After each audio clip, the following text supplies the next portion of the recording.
Cheers. Thanks very much, Ben. Just have to say the lengths that you've gone to replicate the Glasgow experience this year are pretty extreme. The weather here is nasty. It's like being in Glasgow in the start of December. So congratulations on that. So just to introduce the panel quickly, in recent years we've seen the likes of Silver Lake and CVC Capital Partners in particular enter into the sports sector and completely transform the business structure, the business model of sports as diverse as rugby, volleyball, MMA. There's cricket on the horizon, rumours about investment there as well. And while private entities like Formula One may be able to take the argument that any investment is good for the sport, the picture's a bit more complicated when it comes to governing bodies who have a responsibility. They're charged with not only generating revenue, but with the oversight and development of their sports. And protecting them for the public good, hence the title of this panel. So to discuss that this morning, I'm going to be joined by Fang, Secretary General of the Modern Pentathlon Union, Jason Ferguson, Chairman of the World Professional Billiards Association, and Kristian Gotsch, EMEA Director at Two Circles. So guys, I want to start off with quite a big, broad question. First of all, good morning to you all. Morning. Hope you're all doing well. Start off with quite a broad question, which effectively is selling equity to a private fund appropriate for the governing body of a sport in any situation? Jason, I'll come to you first, and then we'll move around the board. Thank you. Good morning, all. It's great to be here. Great to be in Scotland. I think we are. So let's enjoy that. It's a very simple answer from me because I speak with experience. We've been down the road of trying every different model that's possible, I think, in our sport to take it forward. And just around 11 years ago, we went through a major restructure. So the answer I'm going to give you is yes. It is appropriate to sell equity stake and share, providing we set very clear parameters on how that's going to work going forward. You'll get one shot at this if you do it properly. Investors can change, shareholdings can change, and so on. But setting those parameters from the beginning, I think, is absolutely key and critical in this. Thanks, Jason. And Shiny, I'll come to you next because obviously there's been the UIPM has been in the news a lot over the past few weeks, and you've dealt with the challenges of being a governing body and what it means to protect your sport for the public good and for your participants and for your fans. So, can you give me your take on the relevance and the importance or otherwise of a private equity investment into a governing body? Sure. To be honest, I would say yes as well, but to be politically correct, maybe first I would say no, because it's a traditional sport or our traditional organization. It's not the way we're thinking. However, if the resources are really exhausted, you have to think about different way, and that's a responsibility of the leadership to consider as well. So think deeper. I agree with Jason. Yes. Great, pretty unequivocal there. Kristian, obviously you're not in a governing body role, but you are working with governing bodies and you're working in an advisory capacity with private equity funds as well. So from your perspective, what are some of the pitfalls or advantages as well of the situation and of inviting private equity investment into governing bodies? Yes, thank you, Adam. And I would agree with Jason and Shiny that it's a yes, but maybe the most important thing is taking that one step back and define what it is that we need the private funds or maybe the investment. I think all governing bodies can probably outline what their ambitions are to grow their sport, and I would assume that in some shape or form there's investment needed. Then the second piece is, of course, to find out, is that something we fund ourselves or do we need some external support to realize it? And this is that many international federations are in, but also national governing bodies and others, that they then seek to get this funding externally to be able to realize the objectives that they have. I think just to touch on one of the points you made, Adam, in terms of the pitfalls, I think just the funding itself is certainly not the solution. I think it has to go align with the ambition, the objectives, the plan, and should definitely be coupled with the capabilities to realize what it is we're trying to do, or the international governing body is trying to do with the money. So the money itself is definitely not the solution. It's probably a pitfall if it's only the money. So Jason, I'll come back to you because it was a pretty unequivocal answer from you there. But I wanted to talk about the kind of the due diligence that you did when you mentioned that restructuring process that you went through, and it involved private equity and private investment. But what were the kind of concerns that you maybe had at the time? Some of the ways that you sought to mitigate losing some control over the governance of the sport while inviting external investment. Yeah, actually, I think Kristian's actually hit the nail on the head there. Exactly. It's about what is being brought to the party. It's not a cash issue, in my view. It's about a resource issue and what that partner can bring to the table. For us, we sold a majority stake in our commercial operation 11 years ago to Matchroom Sport. But it was under a license in perpetuity, providing certain targets were hit, certain delivery mechanisms were there, certain benefits to be delivered to our members. We were a traditional governing body, members association, highly political over the years. You'll read many test cases. I've spent many weeks in the courts over the years on various issues. We always seem to come out of these things a little lighter than we went in, as usual. I think the lawyers did quite well out of us over the years. But anyway, the fact is that it was an easy decision for us to go through this process, because I think Shiny made a very good point about exhausting resources.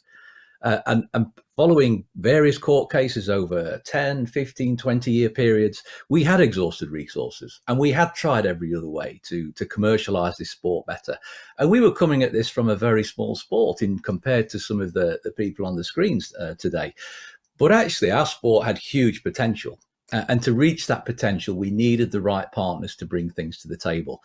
We found Matchroom Sport. Matchroom Sport were a very fast-growing sports rights business and event business, very active in boxing, darts, and very in many niche sports as well, but also had a passion for our sport and could guarantee bringing certain things to the table.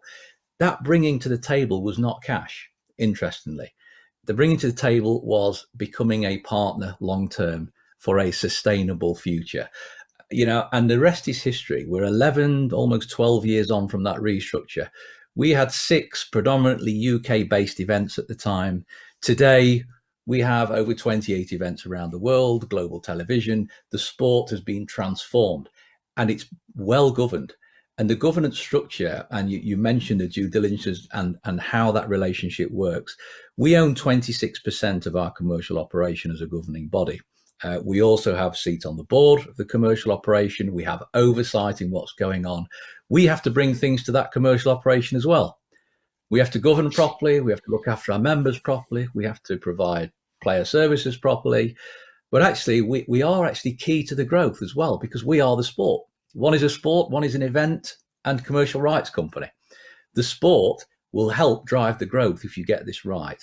So the process that we've went through is a very basic one of assessing what the need was. The need was for growth, more events, more prize money, more benefit for those members, of which the organisation you are governing for them. So for us, it's been a win-win situation, and I actually think we're only scratching the surface of what we're capable of. It's very exciting to be involved in, and I think we have to go into these things open-minded, but with great care. And the care has to be in the detail from the beginning. What is the role of the commercial arm? What is the role of the investor? What is the role of those people? What is the role of that board that's, new people coming in the room that you've never seen before? Some may have no interest in your sport whatsoever, just want to make money. That may also drive growth. That's their role. Their role will be driving that commercial growth. So great partners, I think, is really the thing to do here. And look, it's an exciting journey. I think it's a very exciting topic, actually. So Shiny, at the start there, you mentioned you said yes to my first question, but you also said if you were being politically correct, you might have to say no. I was wondering if you could kind of dig a little bit into what you mean by that, and why it is that you feel like there is a part of the answer that maybe no, that it is difficult for governing bodies to accept this kind of funding. Sure. I would say, just to add 2 points, if the sport or the organization could survive really well with very healthy financial possibility or generate normally the income annually, of course, you don't have to do so. You should stick on the way and keep investing as much as possible. But when, again, you limited with your resources, then you need to find a new way. It's the point to add. In another hand, I think it's finally it's really about the balance, to balance the opportunity between opportunities and the threats. Strictly, you would say just be careful for the direction, not to lose the control. I think that's the key. Thanks, Shani. And Kristian, I know that you've worked with a number of governing bodies and sports federations around the world on their development. I was wondering about some of the ways that you've managed to put into place to help them boost their revenues, to help them secure, as we were saying earlier, not just cash, but resources, other resources that are necessary for the running of a federation, without inviting an external party in and without sacrificing control to an external investor. Yes, I think there's, of course, many different ways. I'll agree with Jason, first and foremost. It's about a matter of bringing the right capabilities in that are then linked to the ambitions of the governing body.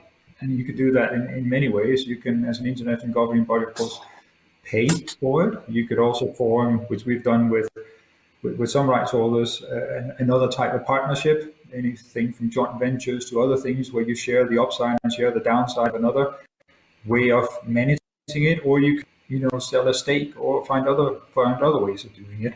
I think just to maybe repeat, because I think those are two very good points that Jason mentioned. One is the right capabilities have to get to the table. So if you're looking at enhancing and improving all your events, well, maybe then you need the capabilities that can do that. If you're trying to take advantage of the big world of digital, whether it's from an engagement or sponsorship perspective, well, then you need the capabilities there. But what really is also key, and this was, I think, one of the first points we talked about, was set the parameters for what falls in which bucket and who decides what from the beginning, because that way you don't basically cut corners in the beginning, but you just end up wasting a lot of time later on determining, well, who actually has the right to do what or within which parameters do you work. And I think some governing bodies have done a really good job there.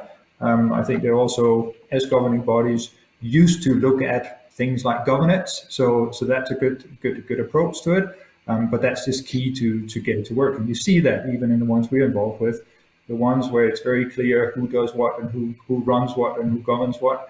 That's where you can make major strides. And the ones where you maybe slacked a little bit in the beginning, that's the ones that later on slow down a little bit in the progress they could have made over the same period of time. Yeah, that brings me nicely onto something that I wanted to come to, which is the proliferation in recent years, or perhaps over the past decade, of governing bodies deciding to separate their commercial operations from the governance of the sport. I mean, WPBSA is obviously a good example of this, Jason, where you have the World Snooker Tour, which is the kind of commercial events operation arm, and then the WPBSA, which is responsible for actually looking after the sport at grassroots level and the kind of the operations of it. How important was that structure, and how important was it that you maintain that distinction, do you think? From the early days of us starting this, and this journey began a long time ago, and I spoke before about the political problems. I was instrumental in setting up World Snooker as a separate commercial entity back in the early 2000s. Was the founding chairman of it. We started it off, but actually the control of it allowing to trade was never really there, because it was still 100% owned subsidiary of WPBSA. Today, World Snooker is owned by Matchroom Sport and the WPBSA, and Matchroom Sport brought great things to the party. They brought a great underwriting to take some risk in growing this system. But also, I think more importantly, commercial operators, whether they be our host cities, we're at host city. We talk about our host cities they're our customer. We want to service that city. We want to be there. We want to promote them to the world. What we don't want to do is plague them with political problems that exist through whether that be poor governance in some organizations or just some political fights that go on for control and power. We have an IF in Q Sports called the World Confederation of Billiard Sports. We take no part in it because it's plagued with political. It's all about who's in charge next time round. We sit outside of that and we do our own thing. Our governing body is got strong governance. It's clean. We're well audited and everything else. But actually, even that one step further, allowing that commercial operation to operate and service your customers without any relationship with politics or who's in power or who's in control has been a great success in our business. And I think we've got the balance right. We own enough under a license with enough control. We don't need to own it all. What we do need to do have to have some controls in place to make sure the sport just doesn't go down let's reduce the numbers, cut the cost, make as much money as possible. You still have to grow your sport. So we have to get the parameters right. But the journey is interesting, and the key is at the beginning, as Kristian rightly said. Mm-hmm. Shiny, there are obviously quite considerable differences between snooker and modern pentathlon as sports. And I think one of them is that modern pentathlon is traditionally an Olympic sport. The Olympics is your kind of, the Olympic competition of modern pentathlon is the pinnacle of your calendar in a 4-year cycle. And that to me gives the impression of a sport that is more being run, in the spirit of Olympism, in the spirit of amateur spirit and for the public good. I was wondering, from your perspective, particularly when it comes to kind of event hosting, but other things as well, what are the potential issues and conflicts with attempting to run a sport for revenue generation purposes and to kind of bring in that investment, but also being aware that you are trying to run something and you're trying to manage a sport that has grassroots level and you're supposed to be doing something for the public benefit? That's right. Actually, not only for us, I think for a lot of Olympic sports, of course not for team sports, especially individual sports, we are very much relying on single resources, which is IOC. But at the same time, we have to commercialize our event. I believe a lot of IFs, they are trying to do so.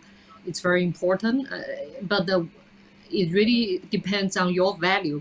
I mean, the sports value, first of all, it's about your awareness and accessibility and your number of participants. You have to have that to increase your sports value. And on the other hand, it's about the commercial value, how this could be taken by the broadcasters and the media, etc., etc. Only with this happening, then you would be able to really generate the income then at the end invest back to the sport. But in our circumstance, I mean, a traditional sport, I'm not saying only modern pentathlon, there are a few in Olympic sports. Our real situation is we need to embrace the future innovation, etc., because the sports world is more and more competitive nowadays. It's not like just the traditional can protect traditional thing or tradition or history could protect you forever. It doesn't happen anymore. It's not the same way as years or decades ago. And among with all the new sports, it's just more and more competitive. That's why, again, as a few other IFs, why we're trying to keep the Olympism in all our major events. We also organizing the mass participation events and just to make the sport more accessible. Without this accessibility, just very difficult in this material world, unfortunately, we are living in. Mm-hmm. And Kristian, from your perspective on Jason, I'm glad you reminded us that we are a host city and that we should talk a little bit about that and the event hosting aspect of this. From your perspective, some of the potential conflicts with, we've seen in recent years Olympic bids that are privately funded, where traditionally they would come from a sporting body like Sport England, or those kind of governing structures that would fund a bid for the Olympics. Whereas now we're seeing increasingly private funding coming in to ensure that those bids can happen. What are the potential issues and conflicts with that, would you say, particularly for events that are considered as being for the public good, and they're considered as public events rather than these kind of private money generating things that come in? Yeah, I think from a host city or local organizing committee perspective, there should of course always be a a number of ambitions. One should definitely be what's the local impact we're making on the network, getting as many people to experience the event, but there's definitely also a commercial track to that. This is about maybe not maximizing revenue, but at least generate the revenue, which is again should be in the interest of the organizing committee, and then further out. But those should definitely be divided up into. Maybe a bit of a clash is, of course, in the considerations of do you as a so do you go to existing strongholds? The existing strongholds might be the one people for each and every versus the new ones. There's definitely a little bit, I was going to say, balancing that out. But at every event, whether it's a world championship that has all 500 like bigger and greater ambitions next time around, and if that includes opting or improving the event experience or the ticketing strategy or the hospitality offering, then I think they should all pursue that route with or without private investment in it. Thank you. I should just say to the audience that we can take questions. I can see questions coming up. So if there are any for the panel, then please send those through. Jason, while we're on the topic of hosting events, and you mentioned earlier how you'd expanded from the 6 UK-based events to now 20 odd all around the world. That's clearly a commercial decision, but it's also one that's for the good of the sport. And moving into, I know that you have, if not a majority, then a significant number of your events were being run in China, at least in 2019 when that was feasible. And like I said, that's both a commercial decision, but it's also one that's to help drive the growth of the sport into a territory where it is very popular. So what are some of the kind of considerations that you've made when choosing event hosts and thinking about how to balance those two sides of your organization? Yeah, I think it comes down to the parameters of actually what the organizations do. As a governing body, we still have a great drive to expand the sport, look for new territories. I love looking for the new place, the first off the plane, right? How can we make this work? This is the starting position. The commercial actually comes in secondary, because that's actually the one thing that will commercialize and make that event viable in that city or in that host country. It's interesting actually when you look at the balance. The commercial growth is actually fantastic for growing the sport. It creates the investment, it creates the percentage of income that can be reinvested. We're made up of a company that makes profits year on year, and a not-for-profit governing body, which invests 100% of its income back into growth, benefits, and the sport itself. And that's a great position to be in, to not have to worry about, I need to make some money next year. That income can be budgeted on an annual basis to drive growth into this sport. And I'll give you a great example. Our World Snooker Championship has been in Sheffield since the 19 whenever. It's been there forever, it seems to be. The city itself, as our host, is benefiting of hundreds of millions of dollars and pounds and euros of people coming into that city, but also people looking at that city from all over the world. The television feed reaches 1.6 billion homes around the world today. A few years ago, that event was a UK-based event in a small city which couldn't sell a capacity crowd in a very small arena. So it's not that long ago. It's now a global event. It's now one of the global properties out there. But actually what it's done for that city through commercial drive is incredible. And our arrangements with the city have increased and got better as a national governing, as a world governing body, in terms of inward investment in the sport, in terms of new academies opening, in terms of that city wanting to embrace our sport. It's not just the hundreds of millions of direct income that came in through local spend in shops, hotels, and people visiting the city over the 17 days that it takes place. The universities are full of international students. The universities are expanding. The real estate is expanding. Inward investment in the city is expanding from all over the world. It's a success story, but it's actually a success story. It's actually built on that original model and making that real break and getting that balance right. So we spent, as a WPBSA, 100% of our time driving that growth. When our event moves in, it's a commercial event. It's in an arena. Sells all of its tickets 12, 18 months in advance. It's a very successful model. It sells its television all over the world. But actually, what we do as a not-for-profit organisation is build infrastructure in that city. Academies, fan zones, areas. This is our responsibility. Attract more people, make it more diverse, promote the women's side. We're a mixed gender sport. In our World Championship has men and women playing equally on the same field of play. Quite unique. And we promote these things around the world. They're great messages for the city, and those messages bring in new income in the longer term. So I think it's about the balance again. We come back to the same problem. Get this right. Get it right from the start. Don't be driven down a road because we need some money. Get it right. Spend time on it. Mm-hmm. Yeah, Kristian, if I can come to you on that and just follow up on that idea of balance and juggling the desires of a commercial entity to make money. Obviously, that's why an investor comes in.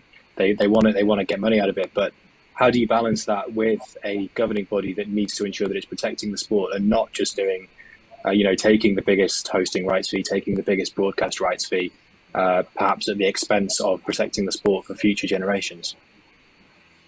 Yeah, so I think again, it's a separation of who decides what and who has what say in this. So it's the governance. But I also think that for the commercial part to succeed, you need people with a commercial objective and mindset who are not thinking like a head of marketing, even at an international federation, should probably have a commercial target to grow the sport from a commercial perspective and not be slowed down or hindered from other elements. But it should be checked and balanced, right, in order to make sure that you can't, take the sport in the wrong direction. I think maybe from a governance perspective, one of the things, and also what we experience, is when we all talk about growing our sports.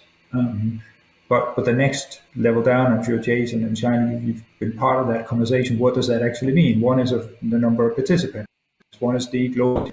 One is the revenue that we can generate. And as Jason says, as long as you keep it within, the governing structure, you also make sure that actually the money that comes in through these ventures or setups actually goes back to the sport, and it's not just a private entity taking over, part of your sport or potentially even competing against it. But I think it goes back to, make some people who are in the commercial side of it completely commercially driven, have them understand what it means, have them have similar targets that you would have if you work for Nike or anyone else. But of course, keep that in balance in terms of the governance of the sports with the rules, the regulations, in terms of the athletes that are participating. And I think that Jason has a good example of it, but there are other good examples. Look at the way UEFA has sold their rights for many years via team marketing and NCA11, etc. They have also separated out, saying you go and sell for as much as you can. However, you cannot step over this line and change these and these things. This is what we do as a governing body. So I think there are even good examples already out there to be looked at to make sure that it doesn't go down in the wrong direction. But I also think it's important not to slow down the commercial arm, because for that one to thrive, you cannot just plug them in towards the International Federation and say, please now sort of find the great compromise between the two, because they have to be given the free rein to run as fast as they can. That being said, I must admit, I would give anyone on the private side, and also coming in with their capabilities, whether they're experts in ticketing or digital or sponsorship, whatever it is to get an understanding of what it actually means to work as part of this setup, because it is not just like working for Nike or anyone else. And there's just a big of a task on, you could almost say, our side, to come in and understand how the sport works, how the governance work, etc. Because we can also, as an industry, or let's say supporting rights holders and international governing bodies, make sure that we operate in the most efficient way by actually understanding how the sport is governed, rather than just be saying we are the commercial mindset and here's a head of digital or head of commercial rights. So I think there's a bit of work for both sides, but it seems like, well, Jason is a good example of it, that it can definitely work out if you do it right. Mm-hmm. Thanks. So Shona, yeah, it's. I was wondering whether in your organisation you've brought in people. Kristian mentioned their marketing directors should have the commercial nous, and then there are other people who should have the kind of sporting and the governance knowledge. I'm wondering whether you take that view when you're kind of putting together a team and when you're hiring people at UIPM, and whether there are things that you think things that have been learnt between the public and private sectors, and whether you've deliberately brought in those different skill sets to the organisation. Sure. First of all, I would like to say I can agree with more what both Jason and Kristian said. And at the same time, totally, Kristian's right. We cannot only think about one side, but seriously, we don't have to worry about that, because think about the governing body. When you have so much the structure with all the stakeholders, you can never go all in or all speed. So you could have enough reserve. You can never go wrong. In theory. Then back to Adam's question about, I would say the governing body, the structure, or the team, when we're building for it, we of course think about the direction, and it's about the priority at the end of the day. Also the stage of the organization, where you are at this moment, and you have to rank your priorities and which area will be the key at this moment for your own governing body. I don't think one-to-one will be the same or at the same stage. But for our case, I would say the governing body.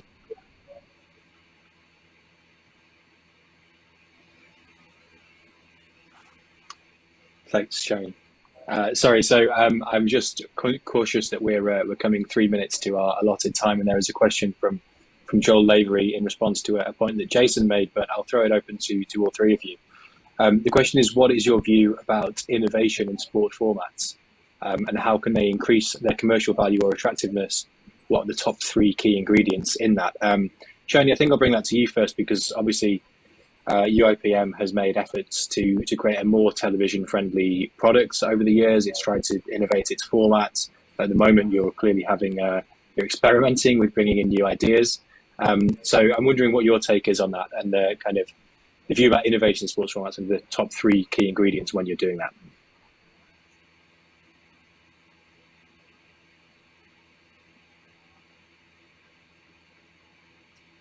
Can you hear me, Shani? Should I move to someone else?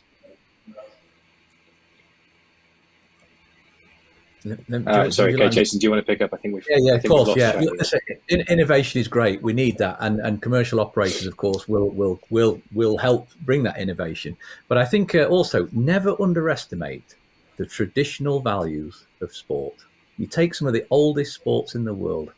What do people want? They want their name on that trophy, that somebody in black and white TV or on one of those cards that you buy, that name was on that trophy. Never underestimate the traditional values is what I would say as part of this. And we've found in our sport that we've had new formats, we've tried new formats, speed formats, all kinds of things.